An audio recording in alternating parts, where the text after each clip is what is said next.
Alright, hear me out on this one. Mario's Missing for Super Nintendo really wasn't that bad of a game. Now I can't speak for the NES version or PC version, but as far as the Super Nintendo version goes, it really wasn't that bad.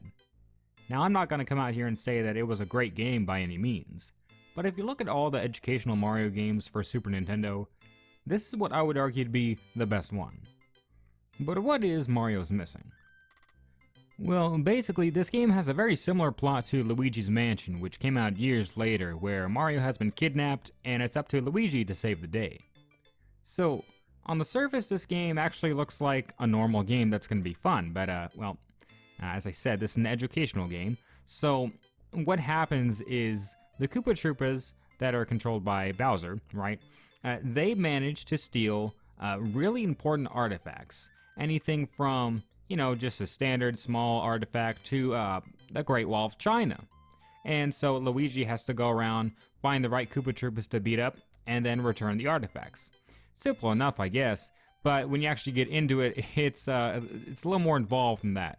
So you're running around different places that are based on real world places. You know, you're running around places like Tokyo, Japan, Beijing, China, San Francisco, a lot of really cool places. I do like what they did in this game, where they have, you know, real world places, and that the art style looks really nice. I like how they styled each world to represent where you are.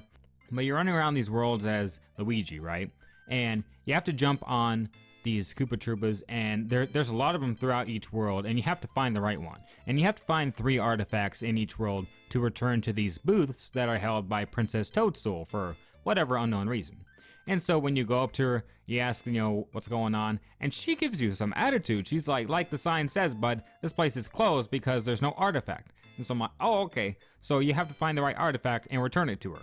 But before returning it to her, you have to answer questions. So she gives you an article to read about the artifact, and then you have to answer 2 questions. If you answer them right, she's like, all right, come on in. If you answer them wrong, she's like, oh, it's another fake, get out of here. So you have to run around, come back, answer the questions, and it can be really tedious and boring. But when you first play the game, if you've never played it before, it's actually not bad. It's really not bad. I mean, if you actually go through it and play it like legit and just try to have fun with it, it can actually be kind of enjoyable the first time around. But the second time around playing, oh, it's so tedious and boring, man. All you do, run around, jump on the turtles, run around again, open the map, close the map, run around, open the map again because you do not know where you are. I swear, sometimes looking at this map is like looking at a Where's Waldo magazine. Half the time I can't find Luigi on this map. Then you close it again, you go to the right booths, you try to return the artifact. If you're good, you're good. If you're not, she's like, oh, it's a fake, get out of here. And then once you're done with all that, once you return the 3 artifacts, then you can leave the stage. So the stage exit is where you entered it, which is this blue pipe, right? You go to it, and there's an enemy in it. It just won't leave. Luigi cannot go in this. So you have to bring out Yoshi. So with Yoshi, you have to open up this globe thing and bring him to the right area that you're in. Whether you're in Africa or China, San Francisco, you have to put him on the right spot of the map. Now, I didn't understand this when I first played it as a kid, so I just placed him in an area and hoped that it would work, and then I would try again until I actually got Yoshi. But now since I played it again, I'm like, oh, okay, I understand now. If I'm in San Francisco, I just have to find the right area, and then there you go, there's Yoshi. So then when you have Yoshi, you can exit the stage because the enemy sees Yoshi and he goes back down because he knows that if he doesn't, he's going to be eaten. And, he's not into that. But after that happens, you just go back down through the pipe, and that's the end of the stage. You get a high score and a password. Unfortunately, this game works on a password system. I think that is one of the biggest flaws of Mario's Missing for Super Nintendo. I really think this game would have benefited greatly from a battery backup. Unfortunately though, this is a password system game. So in theory, if you wanted to just, you know, see the end credits or something, you could just look up the codes online, but what's the fun in that? You might as well just play it out. So after you beat a stage, you go through the next few. So each, I guess, floor of this tower has 5 stages, and there are 3 floors that you go up.